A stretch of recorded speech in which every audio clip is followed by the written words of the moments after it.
welcome back to the channel on the college process. Once again, I'm Ed from Principia Prep, and today we're going to be going over why you always take out college student loans in the student's name when possible. But before we begin, if you are new to the channel and are looking for additional college content, please hit the subscription button down below. It will notify you when new videos do come out. As well as if you have any comments or questions throughout today's video, please leave them down below in the comment section. I do answer all your comments and questions. You guys do leave them down below in the comment section. As well as if you do enjoy today's video, please leave us a like. It does help the channel. As well as, once again, we're still running the James Wilson Memorial Scholarship for this year's senior class of 21-22. If you want to help us out, increase the scholarship amounts, as well as look to make yourself eligible for the scholarship, once again, just check out the video here on the James Wilson Memorial Scholarship in the description down below. As well as also in the description down below is the organization's Venmo, as well as our buy us a coffee, if you want to help support the channel, allowing us to keep making these college videos for you guys out there. And all that being said, let's jump right into today's video, why you always take out college student loans in the student's name when possible. Now, with college bills coming out and parents thinking about how to pay off the remaining balance of the college, obviously in the minds of everyone, the students and the parents, are the loan options. Now, you might be thinking, I should go out and get loans immediately now and not wait and just get everything locked in, but it's really not the way it works. You want to give it a little bit of time, and let me explain to you why. Right off the bat, the first thing you want to do is you want to wait till you get the college bill before you go out there and start shopping around for loans. And the main reason being is you want to know what you're actually taking out.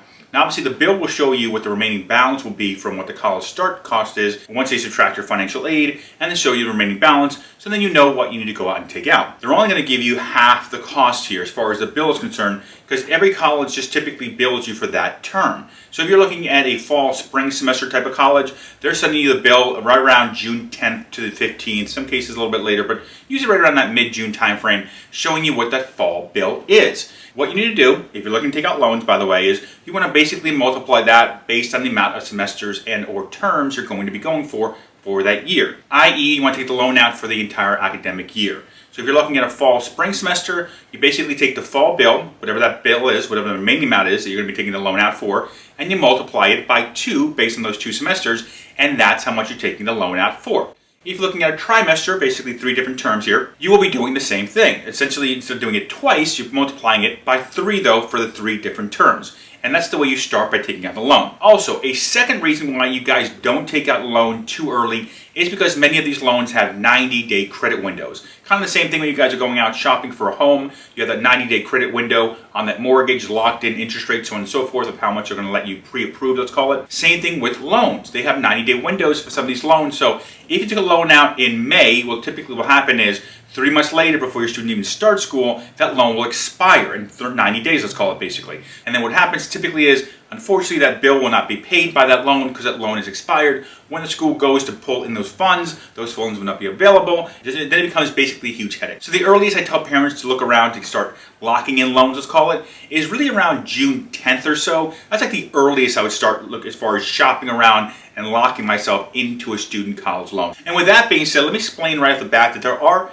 3 different types of loans out there. There are what everyone knows as traditional loans, obviously the private lenders, the Sallie Mae's, the SoFi's, the Citizens Bank, Discover, so on and so forth. Now the private lenders, you can go out and take out the loan just in the parent's name if you want, or you can take out a loan in the student's name as a student being the borrower, and then have the parent being the co-signer. Second types of loans out there are the state loans. Now the state loans do have a little bit more requirements than the private lenders do. Right off the bat, the state loans do require, right off the bat, number 1, you guys have to fill out the FAFSA form. This is a requirement to get any state loans. Second thing, the student or the family must be residents within that state to get that loan. If they're leaving the state, they can leave the state, by the way, and still get that loan, as long as they're residents. Or if they're going into that state and studying there, those are typically the 2 requirements to be able to get a student loan from the state lenders. Now, by the way, not every state offers loans, by the way. So check with your college's financial aid office and ask them, does that state offer student loans for students going off to that college? Or you can also ask the state agencies where you live, do we have state agency loans here if my student's going out of state to study somewhere else or staying in state here as well? And then the third loan option you have here is the Parent Plus loans.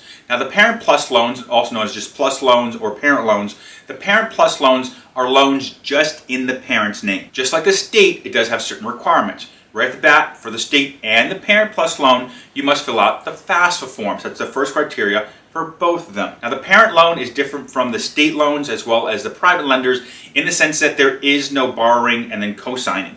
It's just the parent that owns that loan. The student has no ownership whatsoever in the parent plus loan situation. So now to explain to you guys the three different types of loans out there. Obviously you have the private loans, then you have the state loans, and then you have the federal loans. The state and the private loans, those two right there in the beginning, the first two I talked about, will allow you to borrow the loan in the student's name and have a cosigner basically to bridge the gap to allow them to get the loan.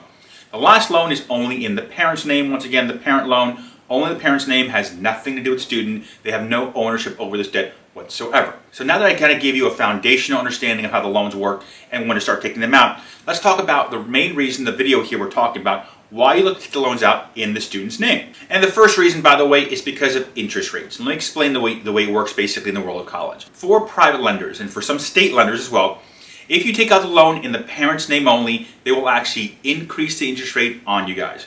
If you take out the loan in the student's name as the student being the borrower, and then the parent cosigns, believe it or not, they will actually lower the rate in many cases, mostly because of life expectancy. They basically expect that the student will outlive the parent, obviously. And by the way, the fluctuation in interest rates anywhere from 1% to 3%. So obviously, if you have a 3% drop in interest rate because you have a student as a borrower rather than just a parent as a borrower, obviously this is a big deal. So in their eyes, if the student is a borrower and the parent cosigns, basically bridging the gap for credit requirement, that means that the student is on hold. The student is on the hook here for that loan, which means a longer time frame, life expectancy here that they'll live to be able to pay off that loan. So if you take out a loan only in the parent's name for either private lenders or state lenders, it will be a higher rate in many cases, believe it or not. So obviously your goal here is to take out the loan. If you can, obviously the best case scenario is in the student's name. That's reason number one, because of better interest rates. Now right off the bat, let me explain to you from a credit score perspective, Parent Plus loans will typically be given to you and to be offered to you if you apply for them essentially. You'll be accepted if you have a credit score above 600. Now for the private loans, you're typically looking at a credit score right around 640 and above. And for the state loans, typically they need a higher rate than those two guys, looking at a credit score roughly around 660 to 670 and above, and the state lenders will accept you for their loans. And the third reason you guys take out the loan in the student's name is to have them have some skin in the game. Now what I've seen over the 25 years of doing this, and many families do this by the way, and I think it's a great idea, is you take out the loan in the student's name, you guys co-sign, and you basically set up a deal with the student. You basically say to them, look, if you get a 3.5 GPA every year, we will pay off the entire loan.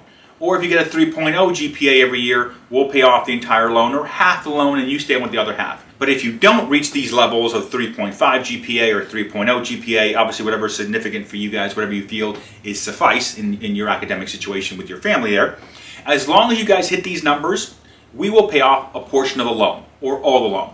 If you don't hit these numbers, we're going to leave the loan in your name. So the student basically has, in a sense, a skin in the game situation here where if they do well academically, the parent's going to pay off the debt, they don't have to worry about it, or pay off a decent amount of the debt and not have to worry about it.